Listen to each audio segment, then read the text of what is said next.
crystalline chambers of the Galactic Council hummed with the collective anxiety of 12 species, each representative flickering in their environmental pods as they debated the fate of the newest spacefaring race. Ambassador Zeth Kree of the Dominion adjusted his thermal regulators, his scaled hide rippling with displeasure as he reviewed the data streams flowing across his neural interface. "The humans have been spacefaring for barely 2 standard cycles," he hissed, his forked tongue tasting the recycled atmosphere. "Already they've established colonies on 17 worlds and formed trade agreements with 6 species. Their expansion rate exceeds all predictive models." Counselor Vexhai, her gossamer wings beating nervously in the low-gravity chamber, projected holographic battle formations into the shared space. "Their military capabilities are unprecedented, primitive by our standards, yet devastatingly effective. They call their largest vessels dreadnoughts and arm them with kinetic projectile weapons, crude but brutally efficient." The debate had raged for cycles. The Terran species represented an anomaly that threatened the careful balance the Council had maintained for millennia. While other races had taken centuries to develop faster than light travel, humans had achieved it in mere decades after their first radio transmissions.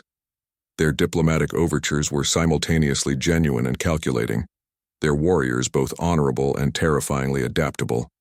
High Arbiter Quendal, ancient even by Etherian standards, raised a translucent appendage for silence. "The motion before us is clear. The human expansion threatens the established order.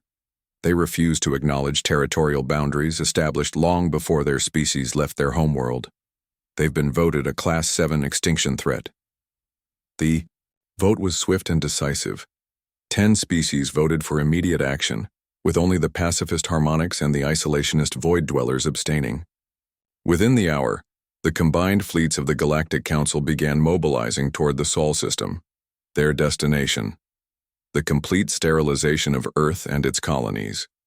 Admiral Chen Wei received the intelligence report while reviewing defensive positions around Luna Base. The massive woman, cybernetic implants gleaming along her shaved scalp, studied the tactical displays with the calm of someone who had fought in 3 colonial wars and the Martian Rebellion. Her aide, Lieutenant Morrison, stood at attention beside her command chair.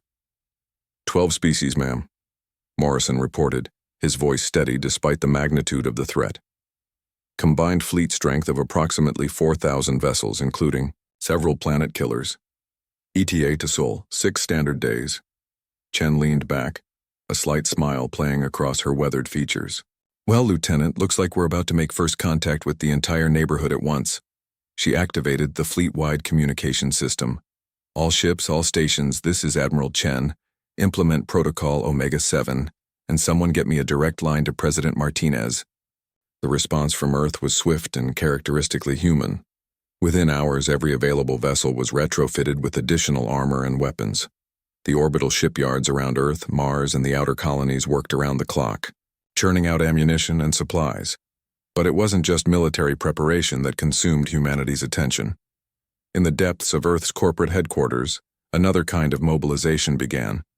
The Terran Trade Consortium, led by CEO Sarah Kim, initiated what would later be known as the Soft Power Protocol. If humanity was going to meet the galaxy in battle, they would also meet them in the marketplace. When the Council fleets dropped out of hyperspace at the edge of the Sol system, they found themselves facing an unexpected sight. The human defensive fleet was formidable but not overwhelming.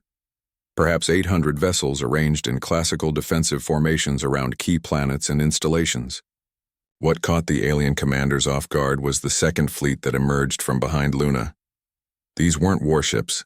They were massive cargo vessels, freighters, and converted civilian craft broadcasting on all frequencies with messages of trade and welcome.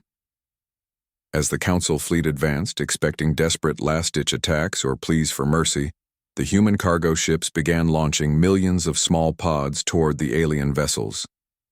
Commander Vortex of the Dominion flagship barely had time to register the approaching objects before they began attaching themselves to his ship's hull with magnetic clamps.